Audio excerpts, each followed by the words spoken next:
Sveiki, mani sauc Aigars. Jūs skatāties BeSafe YouTube kanālu, kurā es izstāstu savu kādu 20 gadu pieredzi, praktisko pieredzi darba aizsardzībā, ugunsdrošībā un elektrodrošībā. Tātad šodien paralēli ugunsdrošībai mēs parunājam arī to, kāda vajadzētu būt šie te īsai instrukcijai darba aizsardzībā tieši apmeklētājiem. Bet otru instrukciju par ugunsdrošību tad jāskatās citā video.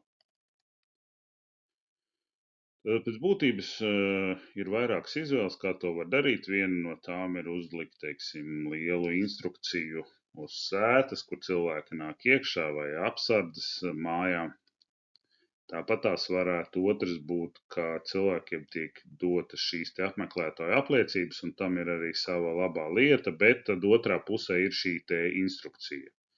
Mēs varam izrunāt, pastāstīt, pateikt, ka otrā pusē ir attiecīgi šī te instrukcija, un, ja ir vajadzīgs, tad attiecīgi cilvēks viņu var vēl papildus izmantot.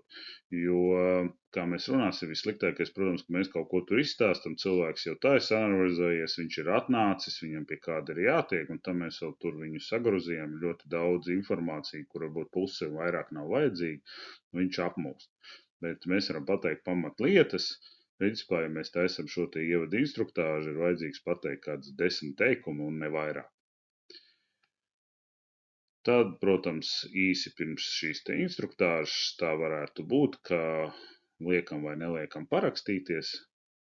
Un, protams, sliktākā gadījumā ir, ko ļoti daudz praktizē, ka mēs ieejam, mēs kaut kāda instrukcija it kā tur ir uzlikta ar domu, ka mums ir jāizlasa. Mēs tur parakstamies lielākā daļā, ja vēl pirmoreiz kāds izlasa, tad otro, trešo reizi varbūt tur neizlasa. Sarakstīts tas tur ir uz veselas lapas. Vienmēr sakot, kā teikt, tas ir tas stāsts, ka izmanto visbiežāk, bet ir vissliktāk.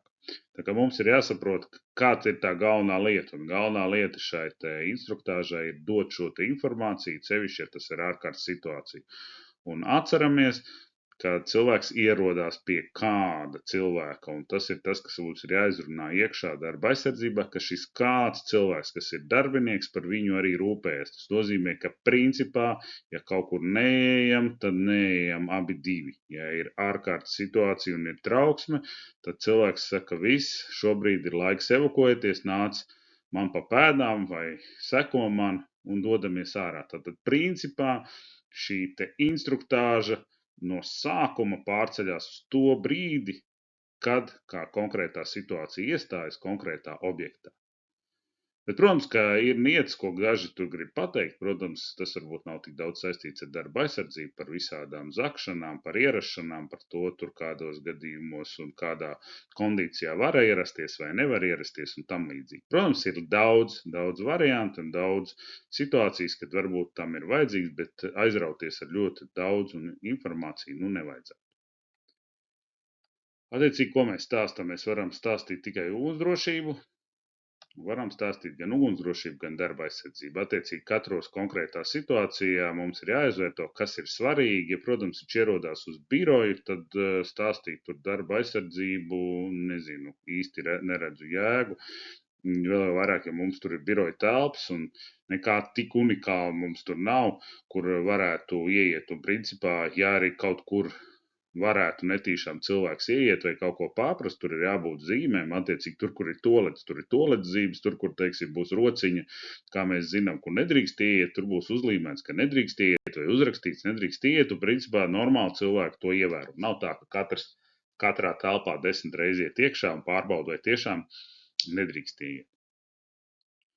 Tātad, par ko darba aizsardzībā būtu vērts domāt, attiecīgi, kā mēs runājam, kaut kādos birojos, iespējams, šiem te apmeklētājiem nav jāstāsta varbūt nekas. Mēs tad paņemam ražošanu, un, protams, ražošanā ir dažādas specifiskas lietas. Viena no tām lietām ir transports.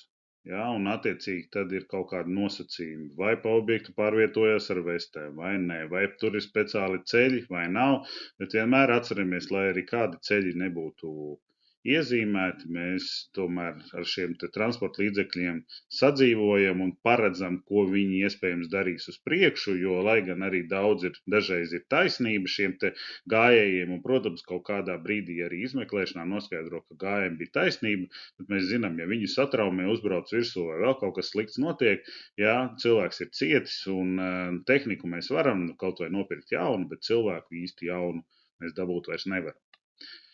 Jā, tāpēc par transportu runājam, un tas daudzos objektos ir ļoti svarīgi. Par to, kā iezīmēt šos te transporta ceļus un kādas ir labās idejas, tad ir jāatrod kāds video, kuru mēs runājam, bet, protams, tādu labu un pārdomātu risinājumu ir ļoti maz, jo vissliktākais, ko es esmu redzējis, jo bija šeit kādi pāris gadu atpakaļ tāda akcija, kur viens cilvēks kursos es sastāstīju par šiem te gājēju ceļiem, un tad lika visiem tur sataisīt, kā teikt, vajag vai nevajag. Un tad, ko visi padarīja, paģēba ražošanai vai noliktavai pa vidu, iezīmēja tā kā gājēju ceļus.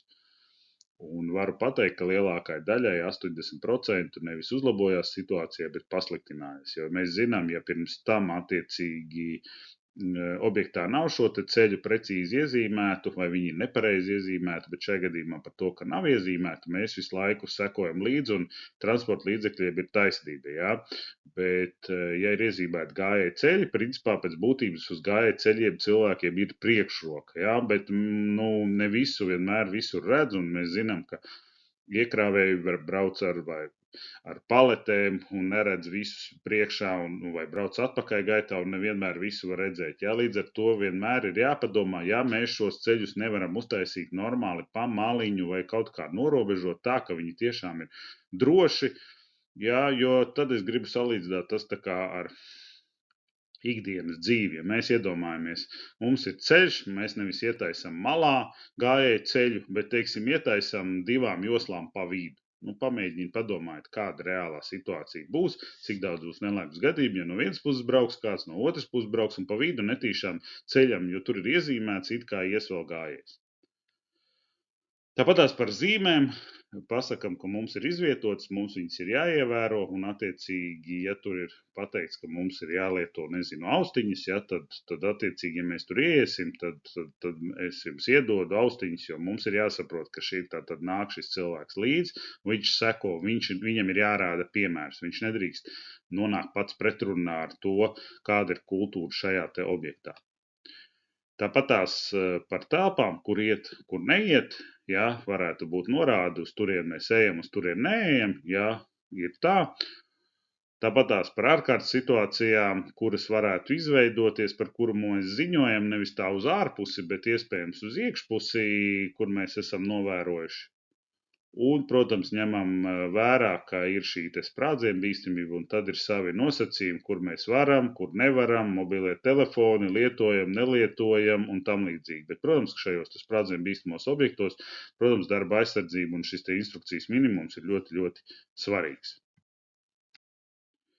Ko mēs šeit instrukcijā redzam, tā kā paraugs no viena uzņēmuma, ko mēs šeit redzam par darba aizsardzību? Faktiski lielākā daļa attiecās uz darba aizsardzību, bet, ir uzrakstīts tādā, protams, ka šī ir vairāk domāta apmeklētājiem, līdz ar to viņa ir mazāk klasiski darbiniekiem, un šeit ir jānovalk tā svītra, ka par darbiniekiem mēs rūpējamies pirmkārt un pilnā mērā, par apmeklētājiem mēs tik daudz, lai viņi nesatraumētos, un viņi mums, teiksim, pret mums nevērstos ar tiesas palīdzību vai kaut kādas prasības palīdzību.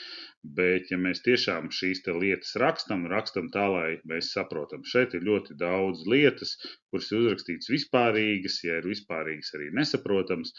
Es esmu vienā video, tad ir jāatrod šo te izķidājis tā diezgan spēcīgi, kur ir teikumi pareizi, kur ir nepareizi. Tātad faktiski globāli pasteidzoties priekšā, ja nav interesi skatīties šo video, 50% no tās informācijas šeit ir vai nu lieka vai nepareizi.